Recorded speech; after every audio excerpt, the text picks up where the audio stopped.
जिस तरीके से अल्लाहु अकबर कहने के बाद आप नमाज पढ़ रहे हैं, अब आप एक टॉफ़ी निकालिए जेब से खाइए, अल्हम्दुलिल्लाह रब्बिल आलमीन अर्रहमान मालिक यौमिद्दीन। क्या हर्ज है भाई, टॉफ़ी भी हलाल है, नमाज भी पढ़ते जाइए और खाते जाइए। नहीं खा सकते हैं ना, जिंदगी एक नेमत है, लेकिन इस जिंदगी को गुजारना भी हमें उसी तरीके पर, अपने तरीके पर नहीं, अपने मनमाने तरीके पर नहीं। अब जलसा है, इजलास है, इसका एक तरीका बताया है अल्लाह के नबी सल्लल्लाहु अलैहि वसल्लम ने, और सहाबा का मामूल ये था कि जब नबी अकरम सल्लल्लाहु अलैहि वसल्लम कोई दीनी बात बताया करते थे तो सहाबा किराम अपने सरों पर बैठी हुई मक्खी भी नहीं उड़ाया करते थे। ये उस टीचर ने हमें बताया है। आप छोटे छोटे बच्चों को देखेंगे जो नर्सरी और एलकेजी और यूकेजी में पढ़ते हैं, स्कूल में जाते हैं, उनको भी क्लास में हर वक्त खाने और पीने की इजाज़त नहीं दी जाती है, बल्कि 1.5-2 घंटा पढ़ने के बाद ब्रेक लंच होता, ब्रेकफास्ट लंच, उसमें उनसे कहा जाता बच्चों अब अपना टिफिन खोलो और खाओ। उन बच्चों के लिए भी स्कूल का मैनेजमेंट और स्कूल का डिपार्टमेंट उन छोटे छोटे बच्चों को भी हर वक्त खाने और पीने की इजाज़त नहीं देता। ये इतने के बाद उठेंगे, किसी को पेशाब लगेगा, कोई आगे बैठेगा तो डिस्टर्ब करके उठेगा। एक छोटा सा बच्चा भी अगर जाता है तो एक उंगली से इशारा करता है मैम वॉशरूम। तमीज़ देखिए, मैं जानता हूं कि मैं तक़रीर कर रहा हूं, आप मुझसे नहीं कह सकते हो 1 उंगली 2 उंगली, लेकिन वो बच्चा है जो बर्दाश्त नहीं कर सकता, इसलिए उसको टीचर इजाज़त देती है कि जाओ बेटा। लेकिन वही बच्चा जब 8 और 10 साल का होता है, 15 साल का होता है, तो उसको इजाज़त नहीं मिलती। घंटी बैल पूरी हो, ये टीचर जब पढ़ाकर अपनी घंटी ख़त्म करे उसके बाद आप जाना, उस बच्चे को रोकना पड़ता है। लेकिन यहाँ कोई सिस्टम नहीं है, आए बैठे, जब दिल चाहा उठे और चले गए, और जब मर्जी आई आए और जब मर्जी चाही हम चले गए। ये दीन जो हमारे लिए सब कुछ सिखाता था, लेकिन आज हम इतना भी नहीं सीख पाए। ये है जलसों के उसूल और जलसों के ज़ाब्ते। हमारे नबी फरमाते हैं अगर जुमे के खुतबे में कोई आदमी दौरान खुतबा मस्जिद के अंदर अगर कोई आदमी बोल रहा हो और अपनी ज़बान चला रहा हो, किसी से बात कर रहा हो, और आप देख रहे हैं कि ये आदमी बोल रहा है, तो इसके बावजूद आप उससे ये नहीं कह सकते हो चुप। देख रहे हैं आप, मसलन ये शख्स बैठा और बोल रहा है और हम देख रहे हैं, और उधर मौलाना खुतबा दे रहे हैं और हम देख रहे हैं ये बोल रहा है, तो हम उसको ये नहीं कह सकते हैं चुप। क्यों?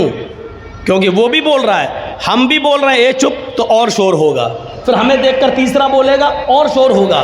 इसलिए हदीस में आया कि वो बोल रहा है और खुतबा देने वाला खुतबा दे रहा, अगर उसकी नज़र पड़ जाए तो वो तो उसको रोक सकता है, खामोश चुप रहिए, लेकिन पब्लिक अवाम सामईन में से कोई उसको नहीं रोक सकता है। ये अदब बतलाया है कुरान और हदीस सुनने का।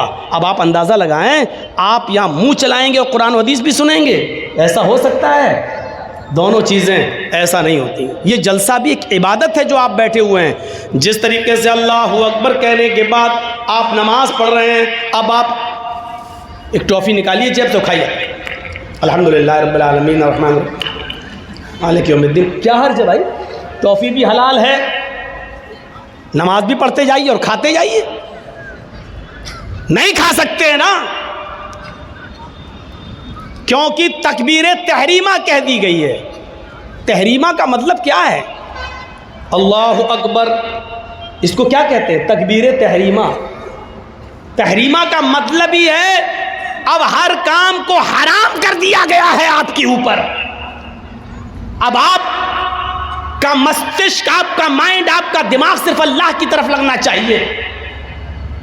अब आप इबादत में शामिल हो गए, उठना, बैठना, लेटना, सोना, जागना, खाना, पीना, यहां तक कि बच्चों से बात करना, ये सारी की सारी चीजें अब आपके लिए हराम हो चुकी हैं।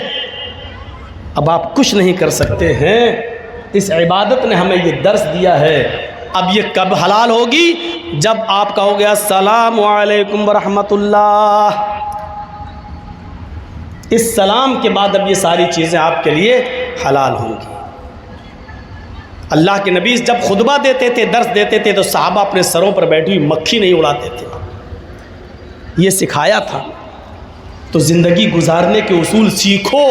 जब तक सीखोगे नहीं, ये ज़िंदगी हमारे लिए वबाले जान है। ये ज़िंदगी हमारे लिए मुसीबत है। जैसे राइफल, जैसे बंदूक, जब तक हम उसके उसूल पर नहीं चलाएंगे तब तक नहीं चलेगी, और अगर उसकी खिलाफ वर्जी की तो हमें ही गोली लगेगी। गाड़ी जब तक हम गाड़ी बनाने वाले के तरीके पर नहीं चलाएंगे तब तक वो गाड़ी हमारे लिए वबाले जान है। उसी तरीके से ज़िंदगी जब तक ज़िंदगी देने वाले के उसूल पर हम नहीं चलाएंगे और नहीं गुजारेंगे, ये ज़िंदगी हमारे लिए वबाले जान है। कितने लोग हैं जो एड़ियाँ रगड़ रगड़ के मर जाते हैं। कितने लोग हैं जो करप्शन में लिप्त होकर मर जाते हैं। कितने लोग ऐसे हैं जो शराब पीते पीते अपनी जान दे देते हैं। कितने लोग ऐसे हैं जिनकी स्मोक और गांजा पी पी कर उनकी मौत हो गई है। कितने लोग ऐसे हैं जिन्होंने खैनी, तंबाकू, बीड़ी, सिगरेट पीकर जबान का और मुंह का कैंसर बना लिया और इस कैंसर के अंदर उनकी डेथ हो चुकी है और मर चुके हैं। क्यों? क्योंकि उन्होंने अपनी जिंदगी को जिंदगी देने वाले के उसूल पर नहीं चलाया। उन्होंने अपनी जिंदगी को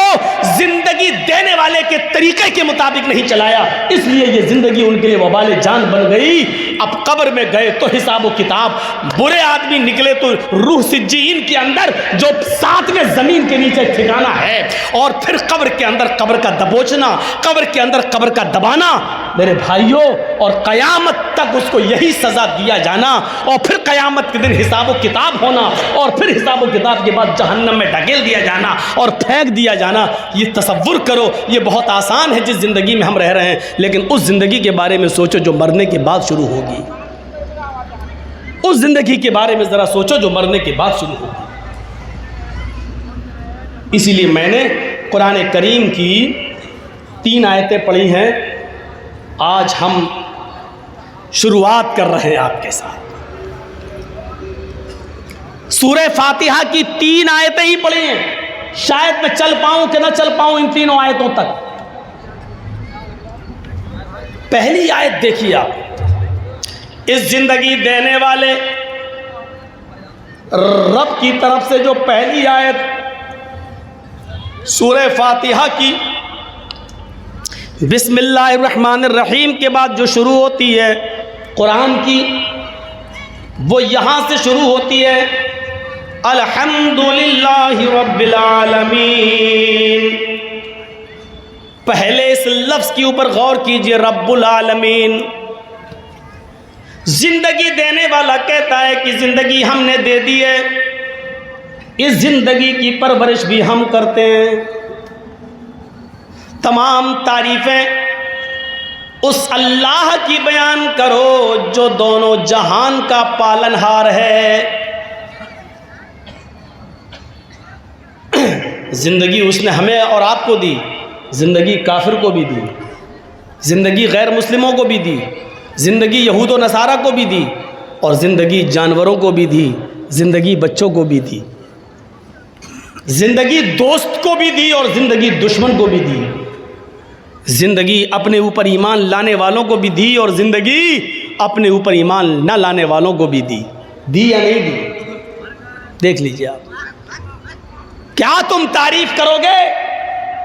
मौलाना जर्जीस बहुत अच्छा बोलते, मौलाना फला बहुत अच्छा बोलते, अरे उनकी तकरीर। आप लोग तो जलसा सुनने नहीं, नंबर देने आते हैं। ये पहला जलसे में ये पहला स्टेज ऐसा होता है जहां मौलवियों का फैसला पब्लिक करती है, जहां कुरान और हदीस न जानने वाले लोग नंबर देते हैं कि पहले नंबर पे कौन से मौलाना अच्छे रहे, दूसरे नंबर पे कौन से अच्छे रहे, तीसरे नंबर पे किसकी तकरीर अच्छी हुई। ये पहला एक ऐसा मंच और पहला एक ऐसा स्टेज होता है जहां हम जैसे मौलवियों का फैसला अनपढ़ और जाहिल अवाम करती है कि पहला नंबर किसका, दूसरा नंबर किसका, तीसरा नंबर किसका। एक अखाड़ा बना हुआ है, ये एक दंगल बना हुआ है, जलसा। मौलवियों की तकरीर के फैसले आप करोगे? उलमा के जलसों के फैसले आप करोगे कि पहले नंबर पे अच्छा कौन बोला, दूसरे नंबर पे अच्छा कौन, हाँ वो सबसे अच्छी तक़रीर उनकी रही, उसके बाद उसकी रही, उसके बाद उसकी रही, उसके बाद आप नंबर देंगे? कुरान और हदीस को नंबर दिए जाएंगे? ज़रा सोचिए आप।